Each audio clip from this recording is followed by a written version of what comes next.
Hey guys, welcome back to this channel. क्या आप कभी सोचते हैं कि एक नॉर्मल गैस स्टेशन या फ्यूल पंप को हैक करके पूरी सिटी का तबाही मचा सकते हैं?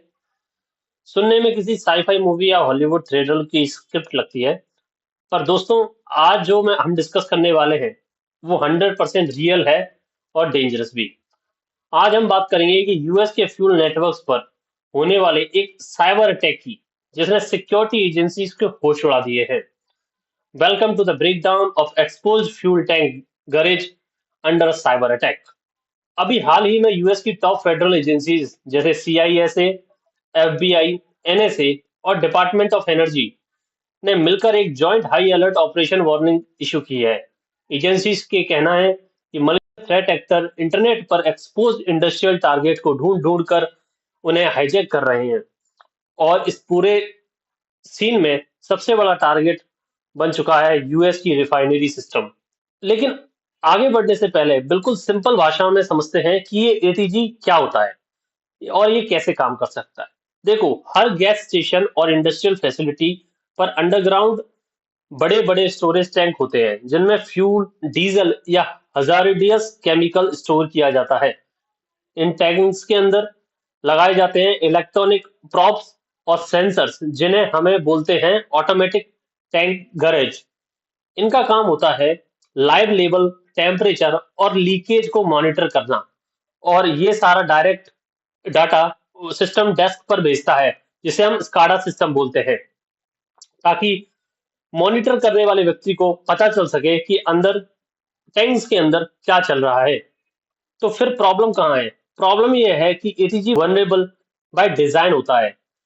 इन्हें डिसाइड पहले बनाए गए थे। इनका सिंगल फोकस फिजिकल रिलायबिलिटी होता है, सिक्योरिटी नहीं। रिसर्चर्स ने इनके अंदर 7 क्रिटिकल जीरो डे वनरेबिलिटी ढूंढी है, जिनसे जिनका सीवीवी स्कोर भी 10 आउट ऑफ 10 होता है। इसका मतलब इसके अंदर यूनिवर्सल हार्ड कोडेड पासवर्ड है, जिन्हें बाईपास करना बच्चों का खेल है। और सबसे बेकार बात यह है कि ये सर्च इंजन जैसे शोडान पर डायरेक्ट ओपन इंटरनेट पर सर्चेबल भी होता है। अब आप सोच रहे होंगे कि कितने डिवाइसेस पूरे वर्ल्ड में ऐसे एक्सपोज हैं जो कि शोडान फाउंडेशन पर पूरे वेब को स्कैन किया है। उन्हें एक शॉकिंग रियलिटी मिली है, पूरे वर्ल्ड में सबसे ज्यादा टारगेटेड कनेक्शंस अकेले यूनाइटेड स्टेट में है। As of now 909 unprotected physical ATG direct public internet पर एक्सपोज है।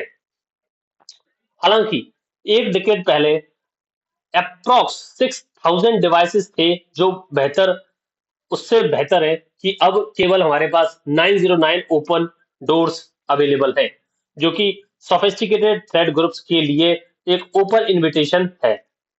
अगर हम इस डाटा को ग्लोबली कंपेयर करते हैं तो डिस्पैरिटी बिल्कुल क्लियर होती है। जैसे आप स्टार्ट में देख सकते हैं कि यूएस में 909 डिवाइसेस एक्सपोज्ड हैं, वहां कनाडा में 30 एक्सपोज्ड हैं, ऑस्ट्रेलिया में 22 एक्सपोज्ड हैं, और यूके में सिर्फ 4 डिवाइस एक्सपोज्ड है। क्लियर बात यह है, साइबर अटैक के लिए यूएस का फ्यूल नेटवर्क इस वक्त सबसे बड़ा, सबसे आसान निशाना बना हुआ है। लेकिन एक अटैकर इन गैरेजेस को हाईजैक करके क्या नुकसान पहुंचा सकता है? इसके 3 बड़े कॉन्सिक्वेंसेस हो सकते हैं। सबसे पहला, फॉल्सिफाइड डाटा। अटैकर रीडिंग को चेंज कर सकता है ताकि फ्यूल लीकेज या थेफ्ट छुपाया जा सके। दूसरा, अलर्ट सप्रेशन। वो डेंजरस सिचुएशन के ऑटोमेटिक ओवरफिल वार्निंग को ही डिसेबल कर सकता है।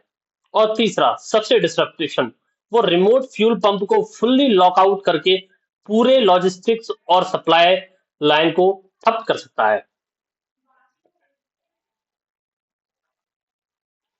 इस रिस्क पर इंडस्ट्रियल एक्सपर्ट एंड्रू ने एक बहुत कड़वी बात कही थी। उनका कहना कुछ इस तरीके से था कि years ago I thought the first step was segregation, but the first step is actually to get your device and HMIS off the internet on your emergency basis। यानी फायरवॉल लगाने से पहले सबसे पहले सिस्टम को इंटरनेट से ही physically disconnect कर दो। तो सेफ रहने के लिए ऑर्गेनाइजेशन को इमीडिएट क्या टेक्निकल एक्शन लेने चाहिए? स्टेप 1, वेब एक्सेस डिस्कनेक्ट करो। अपने टैंक, गैरेज और डिस्प्ले को पब्लिक लाइन से तुरंत फुल आउट कीजिए। अगर रिमोट टेलीमेंट्री जरूरी है तो strict multi factor authentication, robust encryption और स्ट्रिक्टली प्राइवेट वर्चुअल नेटवर्क्स का यूज करें। स्टेप नंबर 2 सबसे इंटेलिजेंट है, साइबर इन्फॉर्म्ड इंजीनियर। इसका मतलब है कि सिर्फ डिजिटल सिक्योरिटी पर डिपेंड मत करो। सिस्टम में मैकेनिकल एनालॉग बैकअप लगाओ, जैसे फिजिकल फ्लोटिंग वॉल्व और प्रेशर रिलीज वॉल्व। इन मैकेनिकल सेफ्टी कंपोनेंट को कोई भी ऑनलाइन बैठे हैकर साइबर अटैक से चेंज नहीं कर सकता। और अनडायरेक्शनल गेटवे का यूज करो ताकि डाटा सिर्फ बाहर जाए, पर कोई कमांड बाहर से अंदर ना आ सके। 2014 में लगभग 6000 सिस्टम एक्सपोज थे। आज हम 2026 में खड़े हैं और अभी भी 909 critical and point open internet पर एक्सपोज हैं, जबकि साइबर थ्रेट ग्रुप इसका एक्टिव यूज कर रहा है। इसका एक ही कंक्लूसिव सॉल्यूशन है, इमीडिएट एक्शन, पोर्ट ऑर्डरिंग और हार्डवेयर वैलिडेशन। तो दोस्तों, अगर किसी इंडस्ट्री साइट पर पंप ऑपरेशन से जुड़े हुए दोस्तों, अगर आप किसी इंडस्ट्री साइट या पंप ऑपरेशन से जुड़े हुए हैं तो आज ही चेक करें कि आपके सिस्टम शोडान पर एक्सपोज है तो नहीं। और अगर कोई कोई संदेह है तो ओपन स्क्रीन दिए गए CISA थ्रेट हॉटलाइन नंबर पर जरूर कांटेक्ट करें।